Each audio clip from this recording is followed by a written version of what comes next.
tababarkan oo socday 2 maalin ayaa loo qabtay qaar ka mid ah howlwadeennada hay'adaha garsoorka dalka waxaana looga hadlayay sare u qaadista ilaalinta xuquuqda carruurta. Yaxye Maxamuud Siciid oo u hadlay shaqaalaha ka socday hay'adaha kala duwan ee garsoorka dalka ee tababarka qaatay ayaa ka warbixiyay waxyaabihii ay ka faa'iideen maalmaha uu socday seminaarku. runtii sharaf bay noo tahay maanta aad baan uga mahad celinaynaa wasiirka maadaama uu isagu hogaamiye u yahay barnaamijkan. waxaan leenahay wasiir waxaa loo baahan yahay barnaamijyadan oo kaleeto inay sii socdaan, in dadka ka qayb qaatay hadda maaha dad kale ay yimaadaan oo ka qayb qaataan oo ay ka faa'iidaan arrintan iyagu si gaar runtii kuma soo koobi karo halkan waxaanu qaadanay iyo waxaanu faa'iidnay.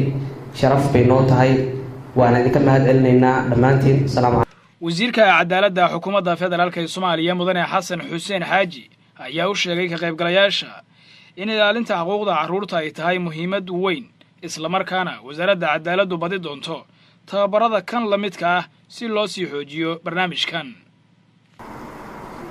mawduuca laga hadlayay wuxuu ahaa ilaalinta carruurta. run ahaantii carruurta waa mustaqbalka dalka, in waqti la geliyo, xuquuqdooda la ilaaliyo, tacliintooda laga fikiro, horumarkooda nolosha laga fikiro, oo hadhowdii markay weynaadaan ay noqdaan dad dalkooda, diintooda iyo ummadooda difaacayo. waxaan u jeedaa gabdho iyo wiilal aada diyaar uga ah inaad dalkooda, dadkooda, diintooda u shaqeeyaan.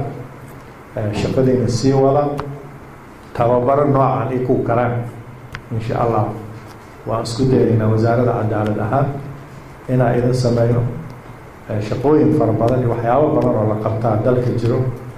waxaa dowladda Soomaaliya muddooyinkii dambe ay dadaal xooggan ku bixinaysay sidii sare loogu qaadi lahaa hay'adaha garsoorka dalka iyo ilaalinta xuquuqda aadanaha.